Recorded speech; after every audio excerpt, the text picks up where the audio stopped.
I want to give a big shout out to all my patrons, my Wildlings, Knights, Watch, and Kingsguard. My Kingsguard include Brendan, Sarah, Nick, Oscar, Stuart, Pat, Ikaika, Amanda, RJ, Shad, Nicoletta, Ezra, Jennifer, and Navi. Thank you all so much. You're the best. Welcome back to the Fantasy Network, everyone. My name is, of course, Jimmy Nuts, and today we're going to be wrapping up September, which was an outstanding month, and talking about what I'll be reading in October, which includes a spooky read. I'm actually going to be reading a horror book, which I don't do all that often, but I always try to fit in one in October, which I'm excited about and I'll talk about. I'm starting a Song of Ice and Fire read-along type thing in October as well.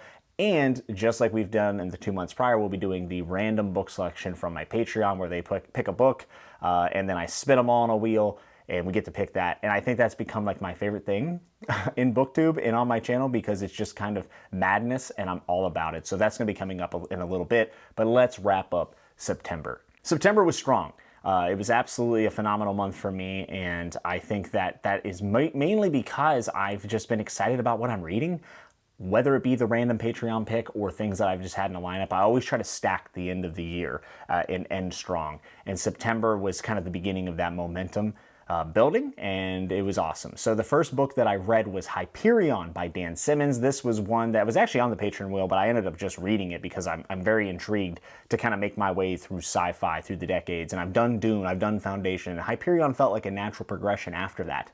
I will do a review of that here on the channel, but I just want to say Hyperion, wow, what a book. I thought that it was amazing. I really did. I think I gave it 5 stars. I love the fact that it's short stories kind of all coming together in this big overflowing narrative, and it made me really want to read book 2. I'm not sure when I will get to book 2, but that will happen in the future. If you were curious about Hyperion, again, I will have a spoiler-free review for that, and sometime in the future. I'm kind of backed up on reviews right now, but that will be coming out. And until then, I would really implore you to check this out. I thought that Dan Simmons did a phenomenal job, and some of the stories were just absolutely heart-wrenching, and then some of them were action-packed. There was just a lot to love about Hyperion, and I'm so glad that I read it. I don't know if I liked it as much as Dune. I think Dune still kind of stands out to me as my favorite sci-fi at the moment, but Hyperion is like neck and neck with it, to be honest. My second read for September was a book that I've anticipated all year long, and I've already put out a spoiler-free review because it was a new release and I wanted to get that out there and get my thoughts. There's also spoilers in that review as well, so if you've read it and want to hear my thoughts, it's there. And I think I'm going to be doing a discussion for this book with Leanna's Library in the coming future. I believe that it's either this Wednesday or next Wednesday, so look at the community tab for that announcement. But the book I'm talking about is The Wisdom of Crowds by Joe Abercrombie, which is the third and final installment in the Age of Madness trilogy, and the final installment in First Law for the foreseeable future. I think the door is still open for Joe to do that. He seems to be more and more welcoming of that idea the more interviews I watch of him. And maybe he's just getting convinced because of all the loves he's getting or whatever, but I'd be happy to have him come back, because The Wisdom of Crowds for me was the best Joe Abercrombie book that I've ever read. It did all of the Joe Abercrombie things that I love, just at a little bit of a higher level, and I thought it was a fitting conclusion to the trilogy. And if it were the last entry in the First Law universe, I would be happy with it. Sad, of course, because I always want more, but Wisdom of Crowds was outstanding. And yeah, Wisdom of Crowds definitely gets the nut button. It's going to be in the top contention in my top 10 books of the year without a doubt, and it is the best book I've read that was released specifically in 2021. Now, my third book for September was a surprise because, again, it was my September pick for my random Patreon list. And we spun the wheel on the last TBR video when I was wrapping up August and talking about September, and it was The Fifth Season by N.K. Jemisin, which has been on my list since I got back into books. Did it live up to the hype? This is one of the most divisive books I've ever seen discussed on any forums or BookTube or whatever it might be. Some people think it's genius, some people think it stinks. Maybe some people are somewhere in between, but I don't see a lot of those people talking about it. The Fifth Season by N.K. Jemisin is, in my opinion, kind of gave it away, a masterpiece. I think it's a masterpiece. I think it's one of the best books I've ever read. Point blank, just loved it. I love the magic system. I love the premise. I love the prose. I love the approach to the perspectives. I know everyone gets a little bit bent out of shape about the second person perspective, but it makes so much sense, and it just works. I am going to be filming a no spoiler review for that book, and I will be continuing with The Broken Earth. I would like to get to that before the end of the year. I'd like to finish out that trilogy if I can. The one thing about these random Patreon picks is that I start series and then I have to kind of finish them whenever I can. I am usually not that person. If you've been following me for a while, you know I usually blitz through series. I do not divert and start a bunch of things and stay half finished, but this is the nature of chaos. This is the nature of the madness that is the random Patreon pick, and I welcome it. I do. You know, Paranesi in last month in August, was phenomenal, and I loved it, and I was so happy I got to read it, and I feel the exact same way about the 5th season. That was from my patron Baron, who has a YouTube channel called Your Brain on Books, which is phenomenal. He actually has a review for The Broken Earth on there, or the 5th season specifically, and I thought it was really, really good, and I hope that I can do it justice like Baron did, because again, this book does a lot of things very special, and in a lot of ways, it's about a mom trying to find her child. And I'll go more in depth about what it is about whenever I do the review, and I hope that I can sell a few more people on it, because I would love to talk about this book with more people. Nut. For sure gets the nut button. And then the 4th and final book that I finished, I did start another book this month, but I finished it technically in October. But the 4th book that I read and finished in September was House of Chains, book 4 in Malazan by Steven Erikson. I am going through Malazan at a speed at which my eyebrows are pulling back. You can see, you know, the whole whites of my eyes when they're not bloodshot from lack of sleep. House of Chains was awesome. House of Chains is not my favorite Malazan book, but I see it consistently ranked at the bottom. A lot of people end up DNFing the series at House of Chains that I've seen, and that's obviously anecdotal from people I've talked to. I actually liked House of Chains. I thought part 1 was a little bit odd, and I think if you're struggling with Malazan on a whole, I think that the first part could be a struggle, especially because it's from one perspective, and if you don't love that perspective, you might not like the book.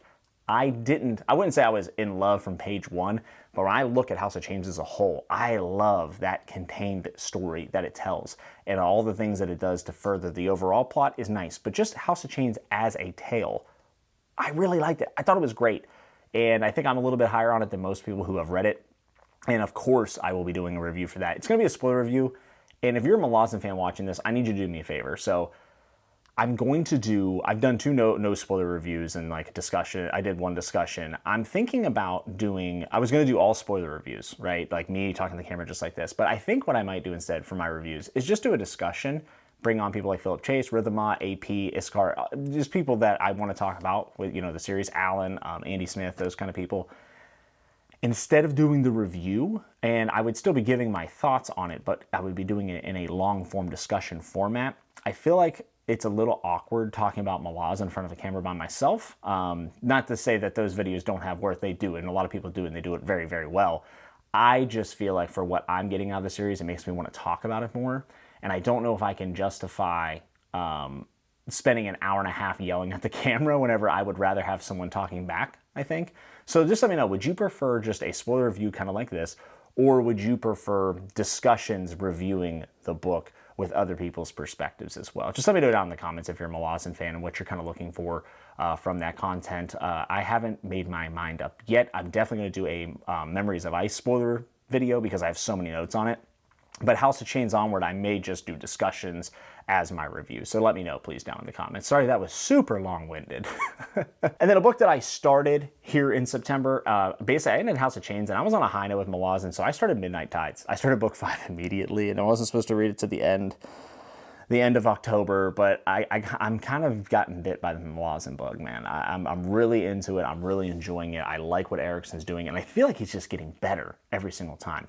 I actually have finished Midnight Tide, so I'll talk about that at the beginning of this little October portion, which I guess we can just transition to now. So from here on, we'll talk about what I'm reading in October. So what I'm reading in October, Midnight Tides. I started in September. I have already finished it. It was like October 2nd or whatever yesterday was. I love Midnight Tides. I think it's the best contained tale so far in the first 5. Like if you just take it as a book, if there's one book out of the first 5 I can just read over and over and over again, it would probably be Midnight Tides or Gardens of the Moon. Midnight Tides also saw a massive level up, in my opinion, in Erikson's writing. I don't know what it was, but it just felt a lot more present. Like I felt like I was really with the characters on this one rather than jumping around too much. And I think it's a little bit more reminiscent of what we're used to in fantasy. And maybe that is why I connected with it so well. It's awesome. Best paced book, phenomenal ending. Absolutely. It could be a cinematic masterpiece if it was ever presented on screen. I'm going to stop. This isn't a Malazan review, but I read Midnight Tide starting in September, and I finished it here in October. So I guess I'll have to mention that in my wrap up next month. But yeah, Midnight Tides is excellent as a first read that I've already completed in October. So the first book that I'm actually going to start in October and finish in October will be A Game of Thrones by a guy named George. Oh man, no, George R.R. Martin, that's right. Oh, of course. I'm rereading it for like the bazillionth time, but the first time since I've started BookTube, I'm doing a reread. And I'm doing it with Leanna's Library and Alex Nieves, and I am so excited to talk with them each month. We're doing one book a month, starting with the Game of Thrones here in October, and at the end of the month on one of our channels, we're going to do a discussion, and then you're all going to be able to attend, whether you're doing the read along with us or not. Like if you don't read in October, not a big deal. You can come and check it out. Going to be full spoilers, talking about our impressions and just what it feels like to be back in Westeros. And I can tell you that even just looking at the cover, cracking open the prologue, I have the Folio Society edition behind me, and reading the forward from Joe Abercrombie is just, man, it almost like gives me chills. I'm just so excited for this. I really am. It's my favorite series of all time. A Storm of Swords is my favorite book of all time. And I feel like I'm going home, and I cannot wait to feel all the soul-crushing moments and get back into some of my favorite characters' heads. And I'm ecstatic. Can you tell? I'm pumped up. People in my Patreon Discord are pumped up, and just the excitement overall feels really nice, especially after a little bit of a dip from Season 8, of course. To get back into this and get back to the root of it all makes me more than thrilled, and I'm pumped. So pumped. Also, if you haven't read Fire and Blood or The Duncan Egg Tales, which I know a lot of people did not make that extension, we are going to be doing these as part of the read-along after the first 5 of the main series. So even if you want to jump in later in the reread, feel free. We're going to do discussions for all of those, and it's going to be an awesome time. And I'm just so happy that Alex and Leanna have decided to do this with me and invited me to do it, and I want to thank them so, so much. And now it's my favorite time of the month, and I hope it's yours as well. I know it's all my patrons, and this wheel has gotten extraordinarily convoluted because the patron support that I've received, especially because this is a tier 2 and tier 3 benefit, has honestly been really, really humbling. And I want to thank everyone that has signed up for the Patreon supporting what I do here. It's just, it's incredible. And I feel like it's an honor to have this community and to have you all here. Without further ado, you can see how many options we have here on the wheel. And I'm going to spin this, and this will be the next read I have for October. Without any, and Wizard's First Rule got chopped. Fever actually decided to chop it and put some historical fantasy on here, which I'm very thankful for. But let's see what happens. No whammy, no whammy, no whammy. I can't really see it. I hope you can.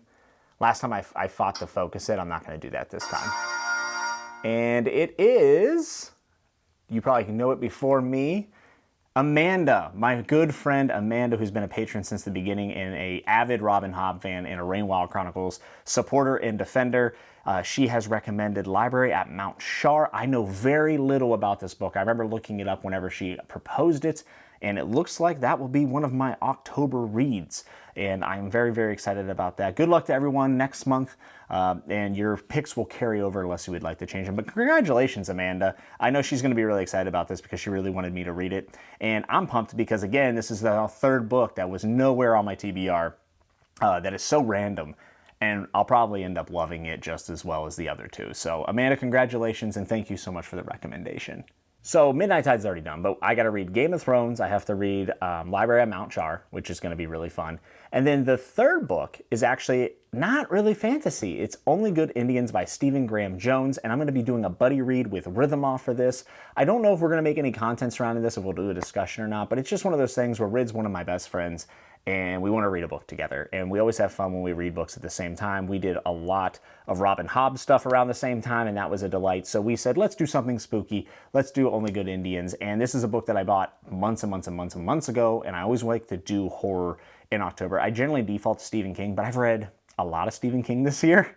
So it's good to pivot to a new author and someone that a lot of people enjoy, and doing it with one of my best friends, Rid, is going to be an absolute delight, and I'm pumped for that as well. And that's all that I actually have planned, is the Game of Thrones, Library of Mount Char, and The Only Good Indians. Midnight Tide's already finished, like I said, because I started it early in September because I just couldn't wait. I may get to the Bone Hunters here in October. I'm not committing to that. I also am kind of interested to do Guards by Terry Pratchett. I know a lot of people just went, yes, because I'm always being told to read more Pratchett, which is, that's fine. That's a good thing. Pratchett's a genius. So I would like to maybe get to that, but I can't commit to it. And I need to get to Obelisk Gate, which is book 2 in the Broken Earth trilogy. And I also need to get to The Warrior Prophet by R. Scott Baker, which is book 2 in the Prince of Nothing. Those are 2 trilogies I would love to finish before the end of the year. And then I also somehow need to fit in before the end of the year The Return of the King from Lord of the Rings reread that I started last winter. But all those are extracurricular and they're not going on the actual TBR. I might just pluck from those if I start finishing books early, which I more than likely will because that's what I do. What are you reading in October? Are you going to fit in any horror novels or scary stuff? I would like to know. I'm always looking for recommendations for that. I kind of have a separate TBR of like non-fantasy books. I'm always looking to add to that. So put some recommendations down in the comments if you'd like. Let me know what you're reading. If you want to support me on Patreon, it's in the description. Optional, but always welcomed, and I really, really appreciate it. And if you're in the tier 2 or tier 3, you actually get access to recommend things and get the random wheels spun. Amanda was our winner this month, and I'm really excited to read Library of Mount Char. But yeah, I hope you're good and I hope you're well. Thank you so much for spending your time with me. And until I see you next time, remember to always keep turning the page.